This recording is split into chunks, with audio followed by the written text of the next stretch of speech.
नमस्कार स्वागत है आपका इस शेयर में। और आज इस वीडियो में हम बात करेंगे यूपी पुलिस जो एग्ज़ाम हुए थे अभी।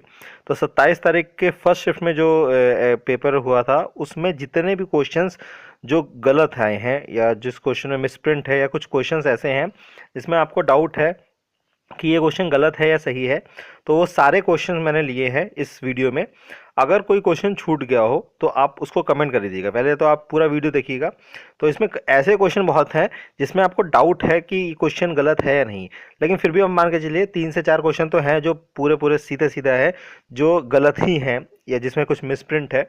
तो आप उनको ज़रूर आप उस पर मतलब ऑब्जेक्शन दर्ज करिएगा। तो इस वीडियो को स्टार्ट करता हूँ मैं।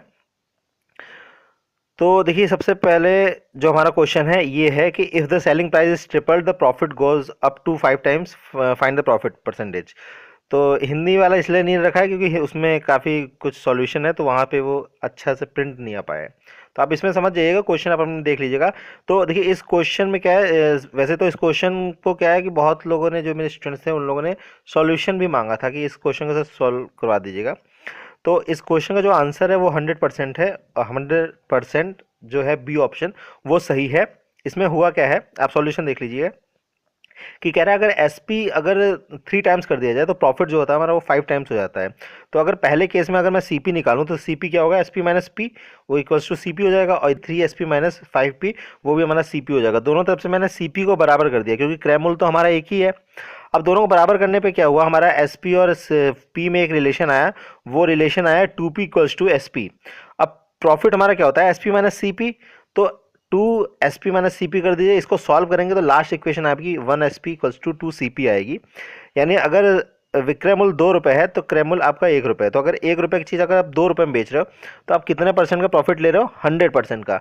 इसमें कन्फ्यूजन क्या हुआ था, इसमें ये क्लियर नहीं हुआ था कि ये कौन सा प्रॉफिट पूछ रहा है, फाइंड द प्रॉफिट। मतलब कि ये जाहिर सी बात है कि इनिशियल पूछ रहा है।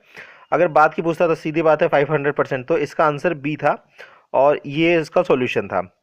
तो आई होप आपको क्लियर हो गया होगा। अब नेक्स्ट क्वेश्चन की तरफ बढ़ते हैं।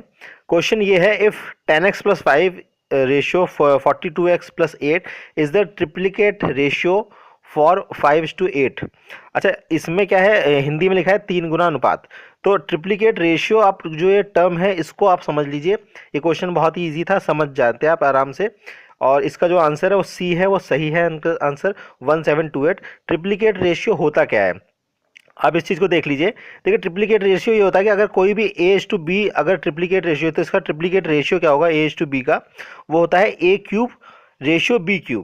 तो जो हमारा जो क्वेश्चन था, जैसे आप मान लीजिए 2:3 है, तो इसका अगर मुझे ट्रिप्लीकेट रेशियो पता करना है तो ये हो जाएगा 2 की पावर 3 यानी 8 और 3 टू द पावर 3 यानी 27। ये 23 33 नहीं है, ये 2 की पावर 3 है, 3 की पावर 3 है।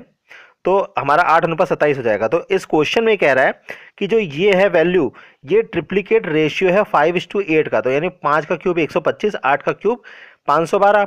तो अब इसमें x बराबर, अगर आप देखो x क्यूब की वैल्यू ये तीनों दे रखी है, तो ये 10 का क्यूब हो गया, ये 11 का हो गया, ये 12 का हो गया, 13 का हो गया। तो 12 का अगर आप वैल्यू रखेंगे तो 12 धाम 120 और 125, और आप 12 की 42 से करेंगे तो 504 और प्लस 8 512, यानी आपका सी आंसर जो है वो सही है। तो इस क्वेश्चन पे भी आप ऑब्जेक्शन नहीं डाल सकते हैं क्योंकि इसमें क्वेश्चन सही दे रखा था। अब हिंदी में उसे क्या कहते हैं, क्या 3 गुना अनुपात ही कहते हैं, उसमें कन्फ्यूजन है कि अगर इसको यही कहते हैं, क्योंकि इंग्लिश में तो ये क्वेश्चन बिल्कुल सही था। ठीक, अब नेक्स्ट क्वेश्चन की तरफ बढ़ते हैं। तो जो नेक्स्ट क्वेश्चन है वो है आपका ये। इसमें काफ़ी लोग को कन्फ्यूज़न थी क्योंकि जो हिंदी में ऑप्शन था वो मतलब जो बी ऑप्शन था उस पर बछेड़ा था। तो बछेड़ा जो है वो घोड़े के बच्चों को ही, घोड़े के बच्चों को ही कहते हैं। तो आप ये समझिए, जो ये टोड है, ये जो डी ऑप्शन है, ये एक स्पीसीज है फ्रॉग की, मतलब मेढक की एक प्रजाति है, जाति है, उसका नाम है टोड। और फोल जो है ये घोड़े के बच्चे को कहा जाता है। यानी इसका जो बी आंसर है वही सही है और वही आंसर होना चाहिए। ठीक है, तो वही आंसर है बी। अब अक्सर अगला क्वेश्चन देखिए। ये क्वेश्चन में क्या है, इस क्वेश्चन में मिसप्रिंट था। यहाँ पे हिंदी में इन्होंने दे रखा था 37,000 और 37,000 के साथ उसमें शामिल हुआ था। तो इससे आपका देखो वैल्यू जो है वो डिवाइड नहीं हो रही थी, तो आंसर नहीं आ रहा था। तो इंग्लिश में इन्होंने 37,500 सही दिया था, लेकिन हिंदी में इन्होंने 37,000 गलत दिया था। तो इस क्वेश्चन में इन्होंने मतलब मिसप्रिंट किया है। तो आप इस क्वेश्चन पे ऑब्जेक्शन डाल सकते हैं।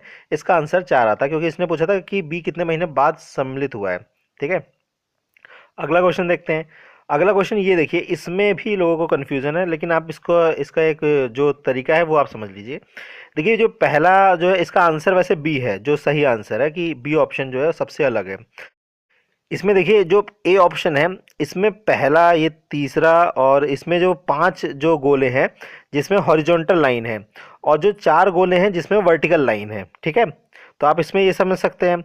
इस वाले सी में देखिए, सी में भी देखिए 5 जो हैं गोले जिसमें हॉरिजॉन्टल लाइन है और 4 गोलों में वर्टिकल लाइन है। और यही काम डी में भी हुआ है, 5 गोले जो हैं, जो लास्ट के जो कॉर्नर से है, इसमें हॉरिजॉन्टल लाइन है और 4 गोले हैं जिसमें वर्टिकल लाइन है। लेकिन इकलौता बी ऑप्शन ऐसा है जिसमें 4 में हॉरिजॉन्टल लाइन है और 5 में वर्टिकल लाइन है। तो इसलिए जो बी ऑप्शन है वो सबसे आपका अलग है, तो यानी बी आपका सही आंसर है। नेक्स्ट क्वेश्चन की तरफ बढ़ते हैं। अब ये क्वेश्चन है, इसका लॉजिक बहुत लोग को क्लियर नहीं हुआ था, आप लॉजिक समझ लीजिए। इसमें है कि 5 का क्यूब 125 होता है, मतलब ये 125.3 नहीं है। यहाँ पे आपको रीजनिंग लगानी थी, तो 5 का क्यूब 125 होता है। तो ये पूछ रहा है कि किसकी पावर 4 1 4 6 4 1 होगा। तो जाहिर सी बात है, एक लास्ट में आ रहा है, तो इन सब का तो होने वाला नहीं है। 11 का होगा, आप निकाल के दे सकते हैं। 11 क्यूब 1331 होता है, गुणा 11 करेंगे तो आपका 14,641 आएगा। तो यानी इसका आंसर ए जो है वो सही आंसर है, ठीक। अब नेक्स्ट क्वेश्चन की तरफ बढ़ते हैं। ये क्वेश्चन देखिए, ये क्वेश्चन इन्होंने इसका आंसर गलत दे रखा है, क्योंकि देखिए इसमें जो सारी कंडीशनें वो फॉलो कर रहा है। पहली बात तो इसमें यह है कि देखिए, इसमें पहला वो कह रहा है कि एक प्रतियोगिता के विजेता को अपनी वार्षिक आय का 5% दान करने के इच्छुक है। तो जो डी पॉइंट था उसमें था कि 10% कम से कम इच्छुक हो, यानी डी वाला यहाँ पे तो मतलब सेटिस्फाई नहीं कर रहा है। लेकिन जो इधर लास्ट की लाइन में उसने दे रखा है कि उसने 7 लाख दान किए थे, जबकि उसकी वार्षिक आय 12 लाख थी। तो एक पॉइंट उसमें था कि अगर उसने 50% से ज़्यादा कभी दान दिया है तो डी से तो उसे राहत मिलेगी।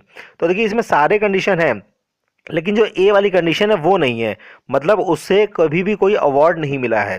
तो जब अवार्ड नहीं मिला है तो उसको जज नहीं बनाया जा सकता है, क्योंकि सारी कंडीशनें वो फॉलो नहीं कर रहा है। लेकिन इसमें आंसर दिया है जज बनाया जा सकता है, तो इस क्वेश्चन पे आप ऑब्जेक्शन डाल सकते हैं, ठीक है। तो ये वाला क्वेश्चन इसमें जो था वो गलत आंसर दे रखा था। अब नेक्स्ट क्वेश्चन की तरफ बढ़ते हैं। ये क्वेश्चन देखिए, इस क्वेश्चन में इन्होंने पता नहीं क्या लॉजिक लगाया है। मेरे हिसाब से इसका जो आंसर है वो सी होना चाहिए। इन्होंने बी आंसर दिया है, क्योंकि देखिए इसमें जो है ये वाली शेप आपकी गायब हुई है, ट्रायंगल ही है। और इधर भी ऐसे ही होना चाहिए कि ये वाली शेप गायब होनी चाहिए और ट्रायंगल आना चाहिए, और ये जो आपका स्क्वायर है वो भी आना चाहिए। तो ये वाला सी ऑप्शन मुझे लगता है कि सही है। अगर कुछ लॉजिक है अलग जो मैं कैच नहीं कर पा रहा हूँ, आप बता सकते हैं तो बिल्कुल बताइएगा उसे कमेंट में। तो अगर ये क्वेश्चन है तो इस पर आप ऑब्जेक्शन डाल सकते हैं, तो आप इस क्वेश्चन को भी जरूर देखिएगा। ये क्वेश्चन देखिए, इस क्वेश्चन में भी इन्होंने ऑप्शन गलत दे रखा है, आंसर दे रहा है। इन्होंने ए आंसर दे रखा है जो आयोग ने, लेकिन इसमें जो बी आंसर है वही सही होगा, क्योंकि देखिए पहला जो है वर्ड उसमें 7 अल्फ़ाबेट्स हैं, दूसरा जो है उसमें 9 है, तीसरा फिर से 7 है, और चौथा जो है फिर से 9 है।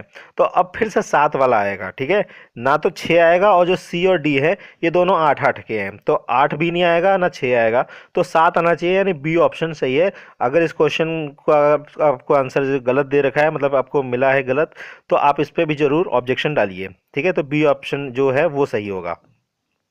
अगला देखिए, इसमें कह रहा है योजक चिन्ह का सही उदाहरण बताइए। तो योजक चिन्ह भैया ए वाला ऑप्शन है, और इन्होंने जो दे रखा है वो सी दे रखा है।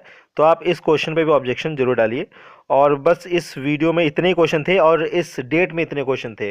अगर कुछ क्वेश्चन मैंने छोड़ दिए हो जो आपको लगता है कि जो क्वेश्चन गलत था, तो आप उस क्वेश्चन को ज़रूर बताइए कि कौन सा क्वेश्चन छोड़ रखा है। मैं उसको देख के आपको मैं पोस्ट कर दूंगा, या आप बता दीजिएगा, मैं उसको अलग एक वीडियो में, किसी वीडियो में क्लियर कर दूंगा। वैसे तो जितना मैंने देखा पूरा पेपर, यही क्वेश्चन जो थे जो गलत थे, जो पूरा मुझे लगता है कि आपको ऑब्जेक्शन करना चाहिए। तो इसमें 3-4 तो एकदम गलत थे, जिस पे आप ऑब्जेक्शन जरूर करिए, जिसमें से ये भी क्वेश्चन है। और कुछ क्वेश्चन जो ऐसे थे जो क्वेश्चन गलत नहीं है, लेकिन आपको लग रहे हैं वो क्वेश्चन गलत हैं, तो उनका भी आपको डाउट क्लियर हो गया। अगर देखिए आपका अलग शिफ्ट में एग्जाम था, तो आप अपने शिफ्ट के, देखिए सारे पेपर मैंने देखे नहीं है, तो आप अपने शिफ्ट के आपको जो लगते हैं जो क्वेश्चंस गलत हैं, तो आप उन क्वेश्चंस को कमेंट कर लीजिए।